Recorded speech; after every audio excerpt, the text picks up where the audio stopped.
سال 2020 در توکیو ژاپن 32مین بازی‌های تابستانه المپیک برگزار می‌گردد که تاجیکستان نیز همچون یک دولت مستقل حقوق اشتراک در این مسابقات با نفوذ را دارد. اما اینجا سوال به میان می‌آید که ورزشکاران ما از کدام رشته‌های ورزش امکان پیدا می‌کنند که در بازی‌های المپیک شرکت کنند؟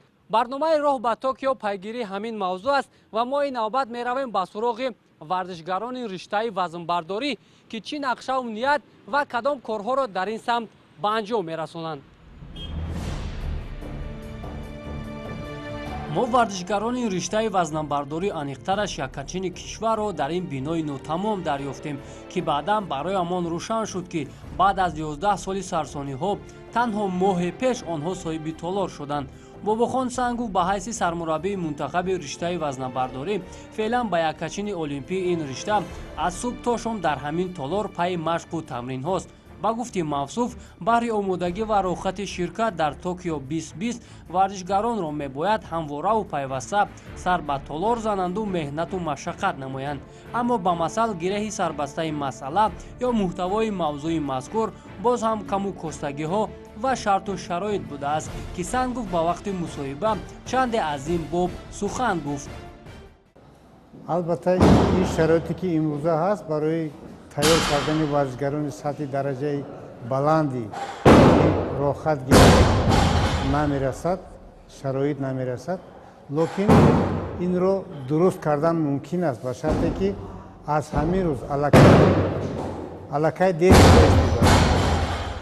و تیاری باید که 3-4 سال تا بازی المپیک آغاز میکنند. لیکن به این هم نگاه نکرده اگر شرایط خوبی ورزشی مهیا شود و برای دستگیری ورزشکاران کمک شود ما حاضر میتونیم یکم راحت به بازی‌های المپیک 2020 گیریم.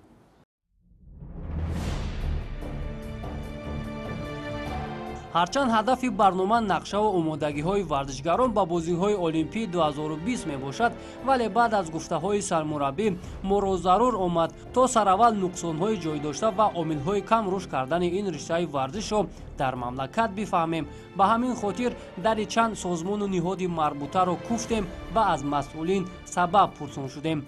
کمیته کار با جوانان و ورزش که نهاد اساسی تنظیم کننده فدراسیون‌های ورزشی میباشد باید در این باره کسی از مسئولین ابراز نظر نماید. موضوع شرافدین که به صفت سرپرست صحابی در کمیته کار با جوانان و ورزش فعالیت میبرد پیرامون فدراسیون وزنه‌برداری عقیده‌هایش را به طور ذیل بیان کرد. باید ذکر نمود که امروز متاسفانه فدراسیون وزنه‌برداری جمهوری تاجیکستان نه آنقدر مثلا برای پیشرفت این ساحه تلاش می‌نماید. به خاطر پوره شدن موضوع برنامه و پاسخ گرفتن به یک چند سوال‌های خویش ما به نهاد دیگری مهم ورزشی کمیته ملی المپیک آمدیم تا در اینجا نمایندگان کمیته المپیک به ما چی میگویند. کمیته ملی المپیک جهت دستگیری ورزشکاران رشته وزنه‌برداری نظام معین کاری جاری نموده میباید هر فدراسیون المپیک از روی این آیین‌نامه بهر رشد و رواج شاخه به منفعت فعالیت ببرد. ما از تمام فدراسیون طلب کردیم که باید شرطنامه همکاری بین کمیته ملی المپیک جمهوری تاجیکستان، کمیته کار با جوانان و ورزش نزد حکومت جمهوری تاجیکستان و فدراسیون به امضا رسانیده شود که در این شرطنامه باید نقشه کاری فدراسیون، تقویم سالانه فدراسیون پیشنهاد کرده شود که ما باید در یک جای کمر همت بسته یک آمادگی متشکلانه داشته باشیم جهت اشتراک در بازی‌های المپیک. اما در این ردیف و راستا فکر و ملاحظه ها بابت مسئله جای داشته مختلف بوده، یکی بر دیگر موافق نیست بلکه افکار هر نهاد بر ضد هم قرار میگیرد. شریف دولتوف که فعلا راهبر فدراسیون مذکور را به عهده دارد طلب و تقاضای دیگر دارد. بعضی سبب‌های هستند که برای پیش رفتن همین نماد ورزش در جمهوری عزیز ما سخت مانعی میکنند. یکم سبب اساسی همین پیش نرفتن همین نمود ورزش وزن در جمهوری تاجیکستان همین است که فدراسیون ورزش وزن جمهوری تاجیکستان بودجه آیین‌نمایی خود را دارد که سرچشمه‌های همین بودجه منشأ میگیرند از سپردن اعضاء اخی ولی متاسفانه طول 19 سال است که من همین سوار راهبری میکنم. همون کلوب‌های ورزشی که در 12 شهر مای جمهوری تاجیکستان عین حال ما داریم و فعالیت کرده ایستادم. اعضای فدراسیون به حساب میروند لیکن اعضا نمیسپرند. بسیارترش اعضا هم نیستند. یعنی با اقرار رئیس فدراسیون که در فرصت 19 سال راهبری این رشته را برداشت دارد، مشکلات اساسی باز هم سر اعضاحقی اعضایان فدراسیون یا خود مربیان می رود که از کار و فعالیت فعلی فدراسیون مذکور راضی نیستند. این در حالی است که باباخان سنگو بابت این مسئله اندیشه هایش را روشن و واضح با طور ذیل افشا ساخت. درباره فدراسیون یکم سخن گفتم نمیتونم، برای که این همه چی مقصد مرام داشته باشد رئیس فدراسیون خودش میتونه در این باره گپ زده. فقط کار من تیار نمودن ورزشگر به سطحی که شرایط خوب به وجود بیاید. فعالیت زیچ و همبستگی میان فدراسیون با زیرشاخه‌هایش هیچ احساس نشده، همین عامل باعث کستشوی و از رشد و رواج زدن رشته وزنبرداری گردیده است. در یک جایی کار نکردن فدراسیون با مربیان این طرف دیگری مسئله است که حل آن را بر دوش مسئولین واگذاشتن موافق مطلب می باشد و ما برمیگردیم سر مسئله اساسی برنامه. آیا برای رخصت گرفتن به بازی‌های المپیک 2020 ما با ورزشکاران این رشته امید بندیم یا نه؟ من همچون متخصص یا کارشناس ساحه دیده ایستادم که امکانات خوب این نمود ورزش نیست، چون که ورزشگران ما در بازی‌های ورزشگران ما در چمپیونات جهان که در شهر اشخاباد ترکمنستان برگزار گشت اشتراک نکردند و امروز نتیجه های نظارت من در این نمود ورزش ندیده ایستادم. دوران صاحب استقلالی دوره احیا و رشد بمیلان رشته ورزش در جمهوری بودم. ورزشگران ما توانستند به خزینه دستاوردهای ورزشی مملکت چه نشانهای نقره و برنجی و چه مدالهای طلا را ضم نمایند.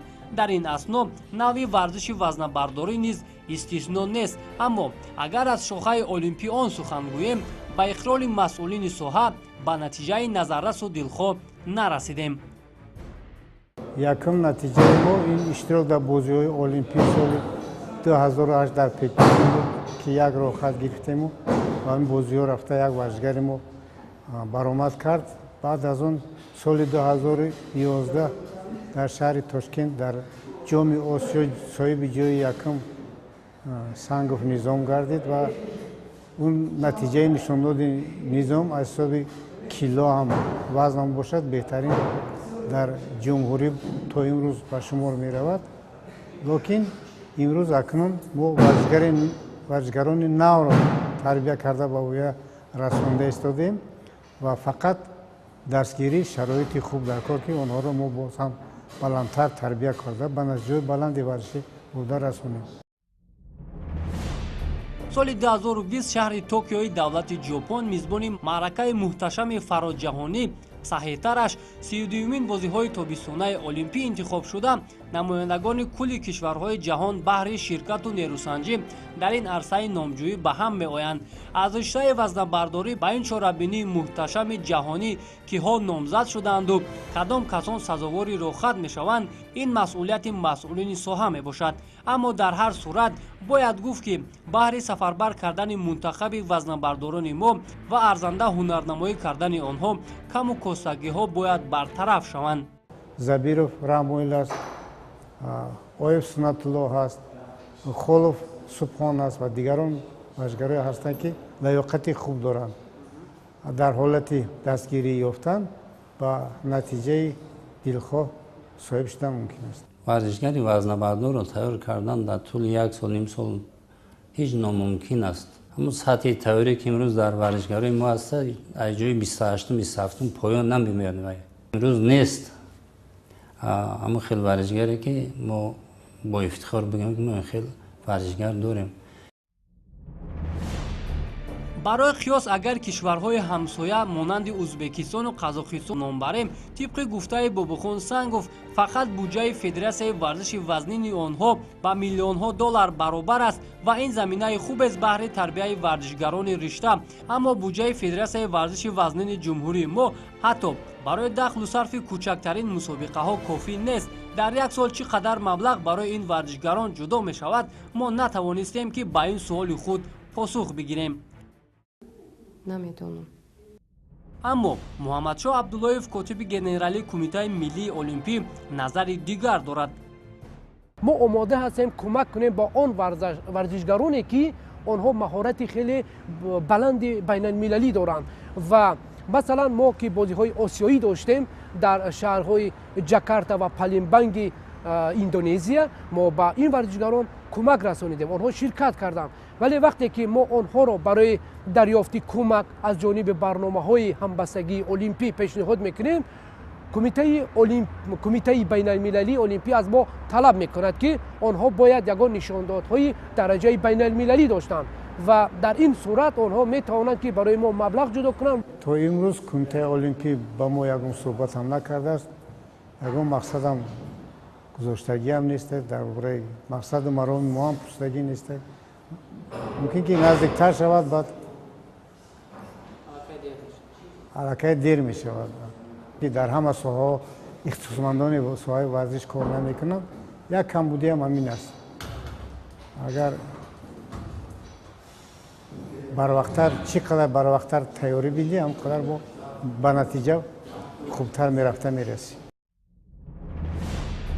абдуҳаким ҳақбердиев ду маротиба дар мусобиқаҳои қораи осиё мақомҳои сеюмро ишғол намудааст ва мураббиён ҳам яке аз муддаиёни асосии рохат гирифтан ба бозиҳои олимпӣ маҳз ӯро тахмин мекунанд, вале худи варзишгар ҳам ба кӯмак ниёз дорад. дар донишгаҳи тарбияти исмоилӣ зали мо буд, мо шароити машқкунӣ надоштем ва боз раис федератсиямон масалан дастгирӣ намекард, штангҳои ки гирифтагӣ буданд. ин аз соҳибкор Махаков Ҳомидҷон ба мо зали нав кушод, масалан штангҳои нав овардам, дастгирӣ карда истодаам. мо ба мусобиқаҳо чорабиниҳо нақз тайёрӣ дида истодаем. мо азбаси камтар дастгирӣ намекунанд, барои камтарак шароит мо вазнинтар аст.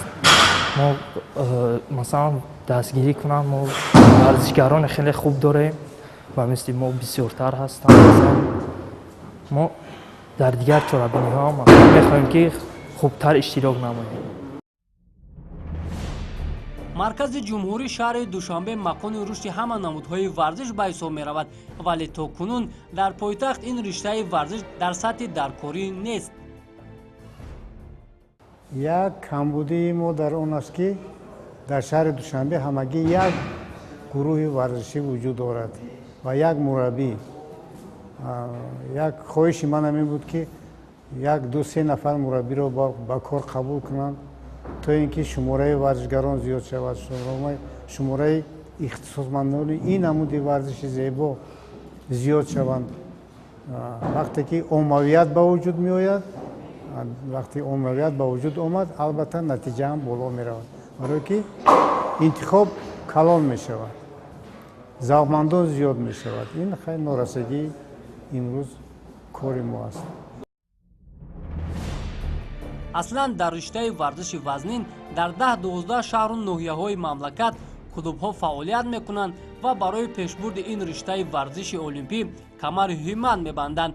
дар шаҳрҳои Кӯлоб, Ваҳдат ва Бохтар феълан толорҳои тамринӣ баҳри машқу тайёрии варзишгарон фаъолият мекунад ва ҳамасола аз ин гуна маконҳо як қатор варзишгарони умедбахш мерӯянд ки барои пирӯзиҳои сатҳи байналмилалӣ боз ҳам ба роҳ мондани шарту шароит зарур аст.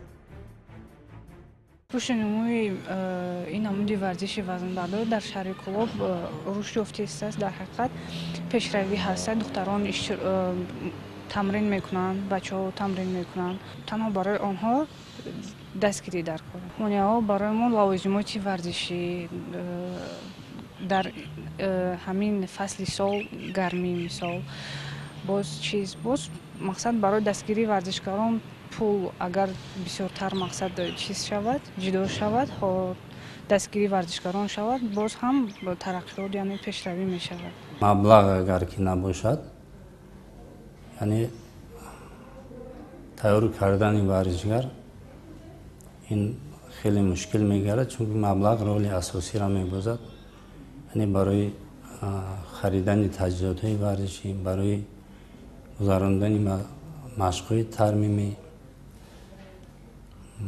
барои харидани тӯҳфаҳо дар мусобиқаҳо, барои сафарбар кардан ба мусобиқаҳои байналмилалӣ, қитъавӣ ва ҷаҳонӣ ё олимпӣ, ин маблағ роли асосиро мебозад. федератсияи ташкилоти ҷамъиятие мебошад ки барои дастгирии варзишгарон бахусус дар иштироки онҳо дар мусобиқоти байналмилалӣ бояд ки ҳамавақт ҷонибдорӣ намояд. дар риштаи варзиши вазнин мусобиқаҳо ва тамринҳо бояд дар толори махсус гардонидашуда ҷароян бигирад, мегӯяд раиси федератсия, вале то имрӯз дастрасӣ ба он нест. барои варзиши вазнин, шахсан вазнабардорӣ, ягон ҳамин толори сохта шуда то имрӯз мутобиқат намекунад ва мо дар маркази душанбешаҳр гӯем ки қариб ки надорем ҷои машқварзӣ ва гузарондани мусобиқаҳои байналмилалӣ. соли 2019 як қатор мусобиқаҳои интихобӣ барои рохат гирифтан ба бозиҳои олимпӣ 2020 шурӯъ мешавад ва масъулин низ талош мекунанд ки дар ин мусобиқаҳо имкони ширкат карданро пайдо намоянд ва рохате ба даст биёранд.